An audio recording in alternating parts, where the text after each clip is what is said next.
안녕하세요. 저는 경기도에서 거주 중인 33살 먹은 주부입니다. 32살 때 시집 와서 남편이랑 분가해서 살았고요.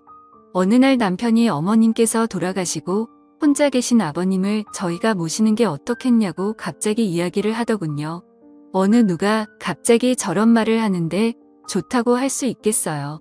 그 일로 남편이랑 많이 싸웠어요. 위에 형님도 있으신데 왜 우리가 모시냐고. 아주버님은 대기업을 다니고 계셔서 저희보다도 여유롭고 형편이 저희와는 정말 비할 수도 없을 만큼 좋습니다. 그 일로 인해 저는 남편과 끝도 없이 대화를 나누었고 정말 싸우고 붙고 거의 매일 같이 싸웠어요. 그러다 하루는 남편이 술을 먹고 울면서 진심을 담아 말을 하더군요. 저에게 무엇이든 다른 거는 당신이 원하는 대로 하자는 거 전부 다 할 테니까 제발 이번만은 부탁 좀 들어달라고요. 그러면서 남편은 이야기를 이어갔습니다. 남편이 어릴 적에는 엄청 개구쟁이였대요. 매일 사고 치고 다니고 해서 아버님께서 매번 뒤 수습하러 다니셨다고 하더라고요. 남편이 어릴 때 골목에서 놀고 있는데 지나가던 중간 크기의 트럭에 받칠 뻔한 걸 아버님이 보시고 남편 대신 부딪히셨는데 그것 때문에 지금도 오른쪽 어깨를 잘못 쓰신대요. 그리고 아버님 하시던 일이 노가다였는데 남편이 군 제대하고도 26살 때쯤까지 놀고 먹었더랍니다. 아버님이 남편을 늦게 낳으셔서 지금 아버님 연세가 68세 되세요. 남편은 33살이고요. 60세 넘으셨을 때도 노가다 하시면서 가족들 먹여 살리고 고생만 하셨다네요. 노가다를 오래 하면 시멘트 독이라고 하나. 하여튼 그것 때문에 손도 쩍쩍 갈라지셔서 겨울만 되면 많이 아파하신다고 하더라고요. 평생 모아오신 재산으로 마련하셨던 조그만한 집도 아주버님이랑 남편 결혼할 때 집 장만해 주신다고 파시고 지금은 월세 내면서 원룸에 들어가서 사신다고 하더라고요. 그런데 어머님까지 돌아가시고 혼자 계신 거 보니 마음이 아파서 눈물이 자주 난다고 하더라고요. 저희가 살림이 넉넉했으면 이런 걱정도 안 할 텐데요. 저는 집에서 살림을 하는 평범한 주부이고 남편은 혼자 직장을 다니는데 일반적인 중소기업을 다니고 이직한 지 얼마 되지 않아 한 달에 세후 150 정도를 벌어옵니다. 그런데 그걸로 아버님께서 오시면 아무래도 반찬도 지금보다는 더 신경을 써야 할 것 같고 여러 가지로 많이 힘들 것 같더라고요. 심지어 그때는 제가 임신을 했어서 아이가 3개월 차인데 모든 부분이 힘겹더라고요. 그럼에도 부유하셨던 형님께서는 절대 아버님을 못 모신다고 강력히 못 박으셨고 아주버님도 그럴 생각이 없다라고 남편이 말을 하더라고요. 저렇게 철벽 방어를 하는데 어떻게 하겠습니까? 그리고 남편이 진심 어린 말들을 저렇게까지 했는데요. 그래서 넉 달 전부터 아버님을 모시기로 하고 저희 집으로 아버님을 모셔왔습니다. 처음에는 아버님께서 오지 않으시려고 자꾸만 거절하시더라고요. 늙은이가 가봐야 집만 되고 눈치 보인다고 하시면서요. 하지만 남편이 매일같이 설득하고 우겨서 겨우 모셔왔습니다. 모셔온 첫날부터 여러모로 정말 신경이 쓰이더라고요. 그런데 우리 아버님 매번 반찬 신경 써서 정성껏 차려드리면 그걸 드시면서도 엄청 미안해하시면서 눈치를 보십니다. 가끔씩 고기 반찬이나 맛있는 음식을 해드리면 아버님께서는 드시지 않고 남겨두셨다가 저희 남편이 퇴근하고 돌아오면 남편을 먹이더라고요. 그리고 저 먹으라고 일부러 드시지도 않고요. 거기다가 하루는 장을 보고 집에 왔는데 아버님께서 바닥에 꿇어 앉아서 걸레질을 하고 계시더라고요.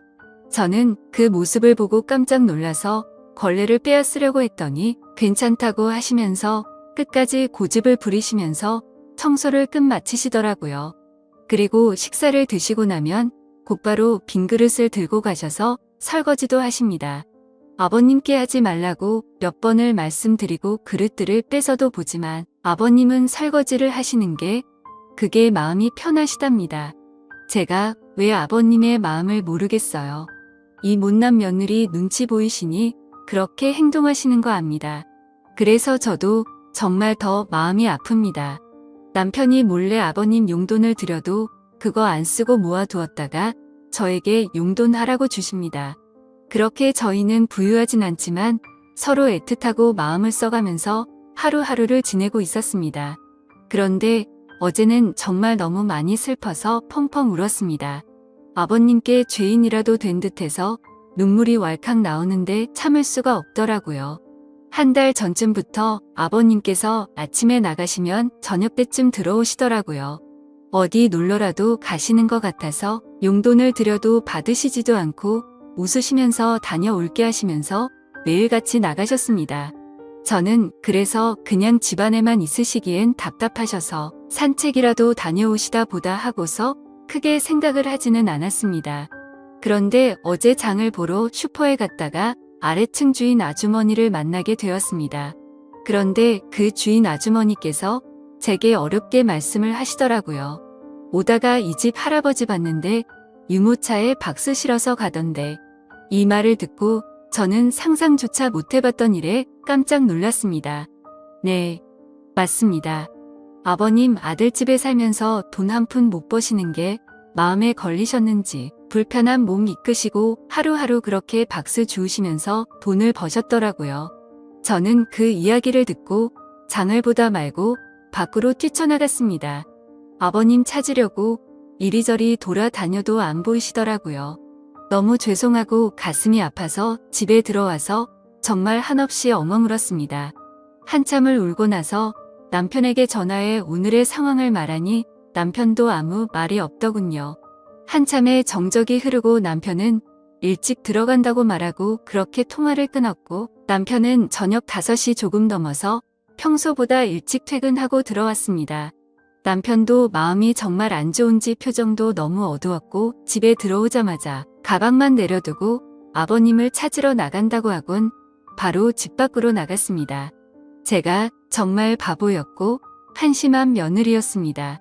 그렇게 매일같이 나가셨는데 관심을 가지고 진짜 이 사실을 알았어야 했는데 말이죠. 며칠 전부터 아버님께서 저 먹으라고 봉지에 들려주시던 과일과 과자들을 받으면서도 아버님께서 사오신 것인지 일을 해서 사온 것인가라는 생각도 못했다니 정말 한심스럽습니다.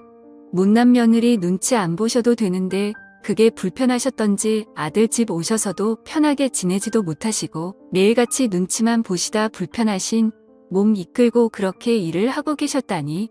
친정에 저희 아빠도 고생만 하시다가 돌아가셨는데 돌아가신 아빠 생각도 나고 해서 그렇게 저는 또다시 한참을 펑펑 울었습니다.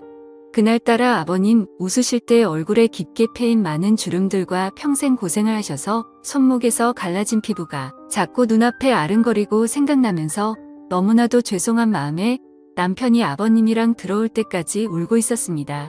남편이 아버님을 찾아 나가고 1시간 정도 좀 넘어서 남편이 아버님을 모시고 집으로 들어오더라고요. 아버님 들어오시면서도 제 눈치를 보시면서 뒤에 끌고 오던 유모차를 숨기시는 모습이 왜 그리 마음이 아플까요? 오히려 죄송해야 할 건 저인데요. 아버님께서 미안해 하는 듯한 그런 모습이 가슴에 남아서 지금도 이 글을 적는데도 마음이 너무 아픕니다. 저는 아버님의 모습을 보자마자 아버님께 달려가서 죄송하다며 손을 꼭 붙잡고서 또 펑펑 울었습니다. 그러자 아버님께서는 매일 나 때문에 밥 차리느라 고생도 많고 편하게 있지 못하게 해서 내가 정말 미안하다면서 제 얼굴을 보면서 손을 꼭 붙잡아 주시면서 말씀하시는데 저는 눈물이 멈추지 않았습니다. 저는 그날 아버님의 손을 처음으로 만져봤습니다. 평생을 고생하시면서 지내온 아버님의 손, 심하게 갈라지신 손등과 굳은 살 베인 손에 마음이 너무 아팠어요. 방 안에 모시고 나서도 죄송하다며 그렇게 펑펑 울었습니다. 아버님 식사 챙겨드리려고 부엌에 와서도 요리를 하고 있는데도 왜 그리 눈물이 그치지가 않던지.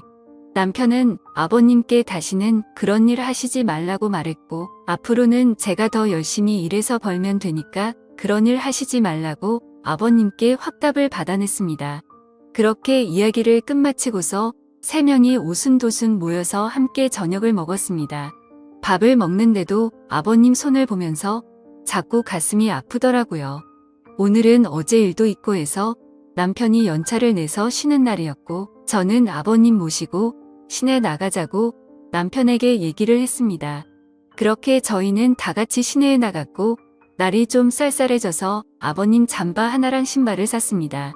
한사코 괜찮다고 하시던 아버님께 제가 말씀을 드렸습니다. 자꾸 그러시면 제가 아버님 눈치 보여서 힘들어요 이렇게 말씀드렸더니 아버님께서는 고맙다고 하시면서 받으시더라고요. 그리고 집에 아버님 심심하실까봐 케이블 TV도 신청했습니다. 아버님께서 스포츠를 좋아하시는데 오늘 야구 방송이랑 낚시 방송 보시면서 너무 즐거워 보이시더라고요.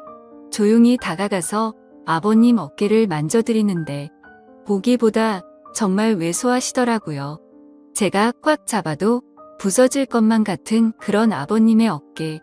지금까지 고생만 하시고 자식들 뒷바라지 하시느라 평생 헌신하시면서 살아오셨던 아버님의 그런 발자취들이 느껴지면서 저는 또 마음이 아파왔네요.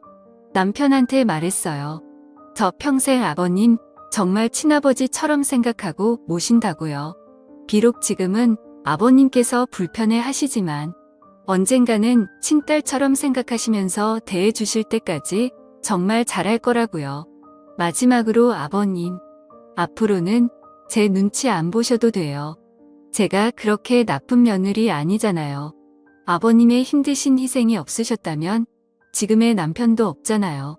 그랬다면 지금의 저와 뱃속에 사랑스러운 손자도 없을 거예요. 저 아버님 싫어하지 않고 정말 사랑해요, 아버님. 그러니 항상 건강하시고 오래오래 사셔야 돼요. 그리고 2번 다시 그렇게 일 안 하셔도 돼요. 저 허리띠 쫄라 매고 알뜰하게 살게요.